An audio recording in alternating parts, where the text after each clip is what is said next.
Welcome back to the broadcast. Our next guest is a very well-known actor whose star just continues to rise high above Hollywood.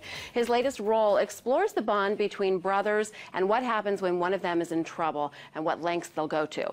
Please welcome Christian Bale. Good morning. Good morning.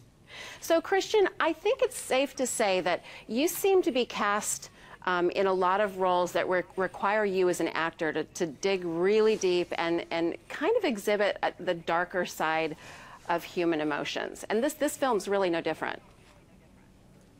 Well, you know, this film just stuck with me. I found it just really resonated. I think it's just a fascinating look at American life. And I think it's something that will resonate with an awful lot of Americans. It's a part of American life that you don't hear an awful lot about. It's an incredibly decent, very American character of a man, Russell Bale, who does absolutely the right thing, is a very decent man, but who regardless has found that life just has not served him well. He's ended up with really nothing to say for it.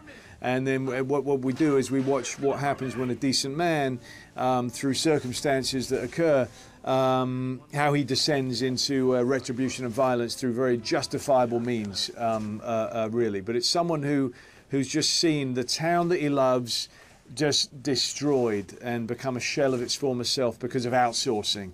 And so a very vital part of the neighborhood and a vital part of the livelihood of everyone has just disappeared. And in this case, it's with steel manufacture, which is just disappearing. And Casey Affleck plays your brother. Yeah. What was it like to work with him? He's superb. He's superb. Well, Casey was someone that I was really chasing to play the role. I just kind of felt like he was the only person I wanted to play that, and it really made it worthwhile. He's a very unique actor, and he does just an incredible job in this. As do the other cast, you know. We've got Willem Dafoe and Woody Harrelson and Forrest Whitaker and Zoe Saldana and Sam Shepard, and they're all just bloody incredible. It's an amazing cast, and so that's interesting. Did you have a hand in placing some of those roles? Well, just in kind of whispering in the director's ear, you know, of who we felt would be the best for the roles. Interesting too that Ridley Scott did not direct this film, but he did help produce it. Also, Leonardo DiCaprio was one of the producers as well. Right. That's right. How much influence as producers did they have in the way this film was going to be made? It's really Scott's film, you know. I mean, I'm working with Ridley right now. We're making a film together, but whilst we were making Out of the Furnace, I never spoke with Ridley or with Leo. That's all, you know. It was entirely with Scott. You know what's really interesting? Scott Cooper.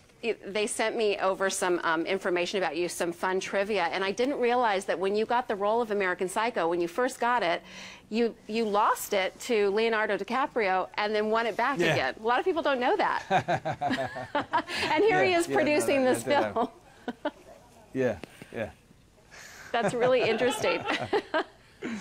Also, well, look, all has been forgiven because we're working together again. You know? Also, it says that you are an amazing horseman. Did you grow up around horses?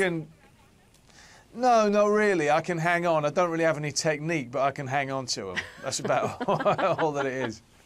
Well, Christian Bale, thank you so much for being with us this morning. It really was a pleasure talking to you and listening to your beautiful accent. You're kind of a master of accents in a lot of the roles that you play, so it's fun to hear what you really sound like. Thanks very much. Okay. All right, cheers. Out of the Furnace opens in theaters nationwide on December 6th. That's a good one. You don't want to miss it. A Christmas classic comes to life this weekend, and when the broadcast continues, we're chatting with the musical star. Stick around for our exclusive sit-down with the Grinch. Your brain is full of spiders, you've got